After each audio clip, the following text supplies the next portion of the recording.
Good day viewers, welcome to another edition of the Daily Strange Stories. I'm John Brown. I hope you've had a fantastic weekend and are feeling refreshed and ready for the week ahead. Our lead story for today. They tried many times to kill him. Cat Matlala's role in DJ Sumbody's assassination saga, Judge Ledwaba in hot soup over Katiso Molefe's bail. In the risky and often dangerous streets of South Africa, a chilling tale about a popular DJ who narrowly escaped death only to face it head-on later is unfolding. DJ Sumbody, whose real name was Oupa John Sefoka, had every reason to believe someone was determined to end his life.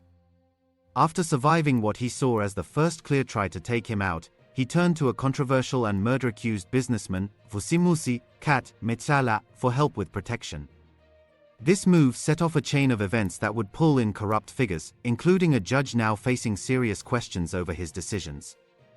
At the center of it all stands Katiso Molefe, accused of plotting these deadly acts, and Gauteng Deputy Judge President Aubrey Ledwaba, whose choice to grant bail in one case has sparked outrage and claims of wrongdoing. It all began on a Sunday night in June 2021, when DJ Sumbody had just finished his set at the trendy Biblos Cafe in Katlehong. The place was under renovations at the time, adding an air of unfinished business to the evening. He wrapped up his Amapiano tracks around 11 p.m., and his driver slipped out quietly to start up their white BMW 320i. They were heading to Secunda in Mpumalanga for another big event, the annual gathering hosted by Amapiano star Kabza the Small, whose real name is Kabelo Motha.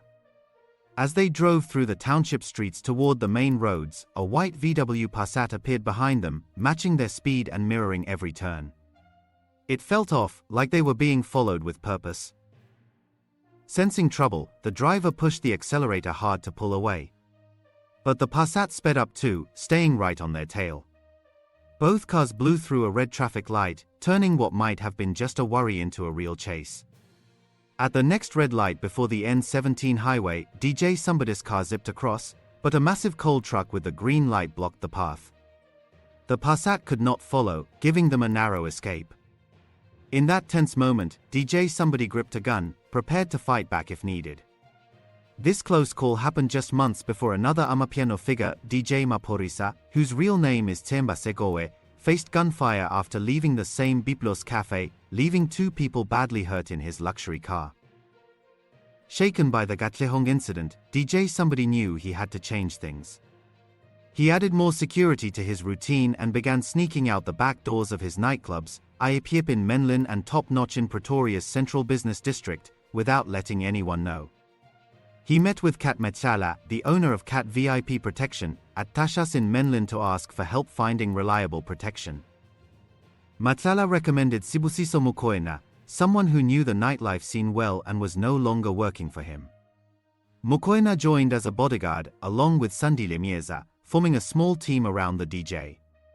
The family later explained that at first, they thought the chase was just an attempted hijacking, and DJ Sumbody relied on venue security for shows, with his entourage handling management and driving. But these steps were not enough. On the 20th of November 2022, DJ Sumbody performed at the Woodmead News Cafe in Sandton, Johannesburg. Just after, as he left with Mokoena and Mieza, attackers opened fire at the corner of Woodmead and Woodland Drives.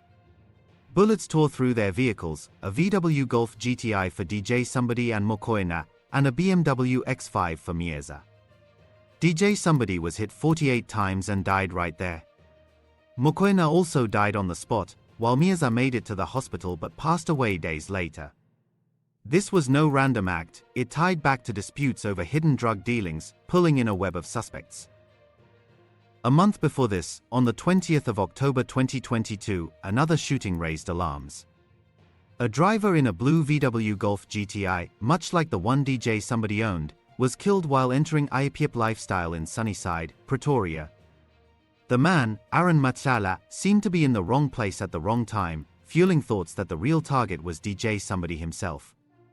He was deeply affected by this, seeing it as another sign of the danger closing in. The investigation pointed to Katiso Molefe as the alleged planner behind DJ Sumbody's death. Molefe, a 61-year-old controversial businessman with underworld ties, faces charges with three others: Michael Puletau, who is a former police officer who worked as a police detective during these murder incidents, Musagegana, and Tieko Floyd Mabusela. Surprisingly, these three accused hitmen have also been arrested alongside Cat Matlala, suggesting that Katiso Molefe and Cat Matlala were sharing contract killers despite DJ Sumbody having previously approached Matlala for protection. Puletau, Gegana and Mabusela are accused of 3 murders for the Woodmead incident, plus unlawful possession of firearms and ammunition. The group also faces charges for the killing of Hector Buthelezi, known as DJ Vintos, who was shot 27 times outside a Soweto nightclub in Orlando East on a night in March 2022. His body was found next to his car, riddled with bullets from attackers in a BMW X3. As if that was not enough, police have revealed that investigations so far have revealed that these contract killers are behind the deaths and attempted murders of at least 10 high-profile individuals. Previously, I had indicated that we are investigating about 10 high-profile cases where these firearms are being linked to. So now we are at number 4. We are positively linking the AK-47 to the murder of DJ Vintos, Don Dinleni, DJ Sumbody, his 2 bodyguards, Vusimusi, Sandile Myeza, as well as Amant Swart. They have been linked, arrested, and in custody on other cases. You'll recall that we first arrested the first 4, the 4 in these cases on the Amant Swart case. We then proceeded to then arrest them for the DJ Sumbody, his 2 bodyguards, Vusimusi and Sandile Myeza case. Further investigation, we then linked them to DJ Vintos and Don Tindleni's case. So I had previously indicated that we are linking them to at least 10 high-profile cases where this one AK-47 is being linked to, but there could be other cases that could be added as investigations is ongoing. We are continuing, and it's not only the firearms that we are linking. There's all other evidence that we are taking into account when we are obviously working on this particular case. So we are working together with the NPA because in every step of the case we do consult, and we then obtain the necessary J50 warrant of arrest and we execute them accordingly. So in terms of these cases, there are warrants already. They are being executed as and when they come to court. We formally charge them just before they make their appearance. These deaths connect to a larger pattern. DJ Vintos died 8 months before DJ Sumbody, and both cases linked to underground drug activities. Court hearings revealed that Molefe received large cash deposits into his bank accounts with no clear sources, suggesting hidden income streams. Hours after the killings in March and November 2022, the alleged hitmen also saw big cash inflows, pointing to payments for their roles. Molefe's past adds layers to this. In 2004, a UK court convicted him of possessing cannabis under the alias David Tebogo Lebitsa, using a Lesotho passport. He served time and was banned from the UK for 20 years, a ban that ended in 2024. The story widens to include more victims. In March 2023, Don Tinjeni was killed on the N1 highway. Then, in April 2024, engineer Armand Swart met a similar fate in Vereeniging. He was sitting in his silver double-cab bakkie, waiting for the gate at QTech, his workplace, to open. A car pulled up and fired 23 times, killing him instantly. Ballistics showed the AK-47 used was the same one in DJ Sumbody's murder, linking the cases to a possible criminal network. Swart's death stemmed from a mix-up. His company uncovered a scam in a government tender for railway parts. They made small springs sold for R3.20 each, but someone inflated the price to R152 when reselling to Transnet Freight Rail. A batch of 8,000 springs should have cost R25,000 but ballooned to over R1.2 million, a markup of more than 4,650%. A manager who reported this became the intended target, but the killers mistook Swart for him, perhaps confusing his silver vehicle with a similar white one. He was an engineer working at a foreign firm, and he was shot 23 times on April 17. A car had pulled alongside his while he was waiting for a gate to open at his company, and they peppered the side of his car with bullets, and he died in his seat. 2 weeks before Swart was killed in a case of mistaken identity, the company filed a whistleblowing report with the Department of Public Enterprises reporting mammoth price inflation on a Transnet contract. It turns out that this company is an original manufacturer of locomotive parts, and they picked up price discrepancies in products that they'd sold onto a middleman who was contracted with Transnet.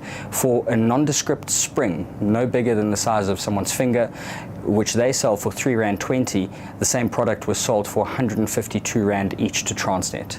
The net effect of this is that what should have been a R25,000 contract morphed into a R1.2 million contract, and 2 weeks after reporting this discrepancy, Swartz was gunned down. In this case, the police were quick to act, and on the same day that Swartz was killed, they arrested 3 men, amongst them a 30-year veteran police officer attached to the Johannesburg Central Detective Branch. The impact on Swartz's family runs deep. His wife, Valencia, now aged 29, shares a home filled with photos from better days, wedding shots, pregnancy moments, family laughs. But the house feels empty now, with their 2 sons missing their father. The older boy understands more, but the younger one still asks when dad will come home. That morning in April 2024 started normally. Armand, cheerful as always, helped get the kids ready, dropped them at school, and headed to work. By the time family arrived at the scene, it was cordoned off and he was gone. Valencia struggles alone, handling all roles, parent, provider, while unemployed. Support from her parents, Crystal and Saki Klopper, and relatives like Aunt Hattie and Uncle Miguel dos Santos helps, but the pain lingers. Simple tasks like changing a light bulb or mowing the lawn remind them of Armand. The Braai area sits untouched, just as he left it. The boys attend grief counseling at church, but the younger one reacts strongly to stories mentioning fathers, saying he hates them because he lacks one. Media attention makes outings uncomfortable, with people staring, assuming she knows secrets she does not. Learning it was mistaken identity brought mixed feelings, anger at the senseless loss, slight relief it was not targeted at him specifically, but ongoing fear of being watched. Arrests in July 2025 brought some hope. Molefe Tau, Gegana, and Mabusela were taken in by police crack team, the political killings task team led by KwaZulu-Natal Commissioner Lieutenant General Nhlanhla Mkhwanazi, who is the team's national convener. Another man, Lucky Boitumelo Molefe, remains wanted. Reports claim that he is Katiso Molefe's son and is hiding in Mozambique following the brutal murder of Swart. Mkhwanazi made bold claims about crime groups infiltrating high levels of government, even alleging ties between Police Minister Senzo Mchunu and Cat Matlala, who faces his own charges for plotting against an ex-lover, influencer Tebogo Tobechane. And I can confirm before the South Africans today that the investigation which these members were involved with in Gauteng has unmasked the syndicate. And this syndicate involves, amongst others, politicians who are currently serving in Parliament. The law enforcement officers include the members of the South African Police Service, the Metro Police, and Correctional Services. They include prosecutors in Gauteng province, the judiciary, and all these are controlled by the drug cartel as well as business people in that province of Gauteng. Mchunu, now on special leave, called the claims unfounded, but a judicial probe continues. Molefe's bail fights highlight deeper issues. In a separate case for Swart's murder, the Vereeniging Magistrates Court denied him bail, but he appealed to the Gauteng High Court in Pretoria. There, Deputy Judge President Aubrey Ledwaba granted it in July 2024 based on what he claimed were new facts. Having considered all the submissions that were made by both counsel, I make the following order. The applicant is released on bail. This decision drew complaints from investigators, who have since written to the Director of Public Prosecutions, urging an appeal. They argue Molefe poses risks, as witnesses fear him and might hide if he is free.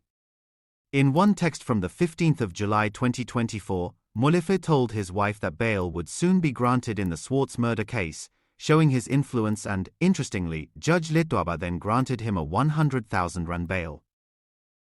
Ledwaba's history adds scrutiny.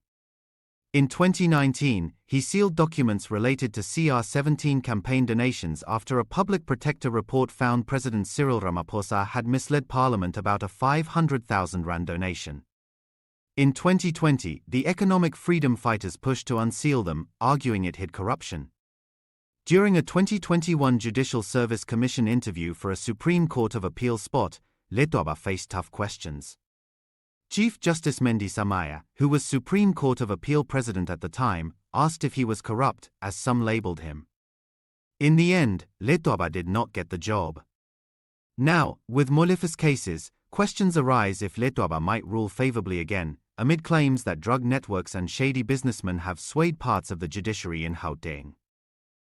Meanwhile, prosecutors oppose Molefe's bail in the DJ Sumbody case, citing his danger and past interference. On Wednesday last week, Molefe appeared in the Alexandra Magistrates Court in a leather jacket with a fur hood, sitting calmly as his lawyer, Advocate Michael Helens, argued.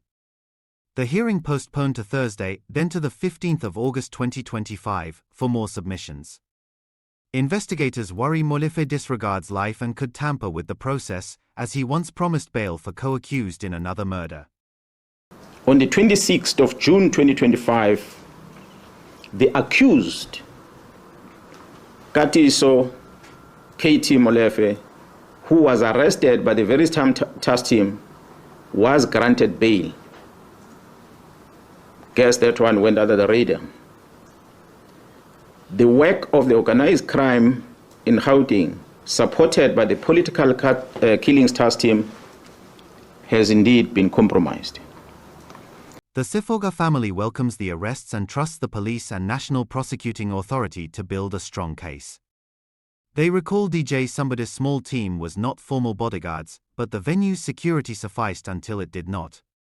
Broader corruption in tenders and whistleblower killings ties into this, as researcher David Bruce notes, with procurement scams fueling such acts for decades. This network exposes how music stars, engineers, and ordinary lives intersect with hidden trades and power plays. DJ Sumbody's escape in 2021, his plea to Matlala, and the fatal ambush reveal a determined pursuit. Molefe's alleged role, backed by cash trails and linked weapons, paints him as a key figure. Ledwaba's bail grant stirs debates on judicial trust, especially with his past controversies. As this story of survival, loss, and systemic flaws unfolds, it raises pressing questions about safety and justice in South Africa.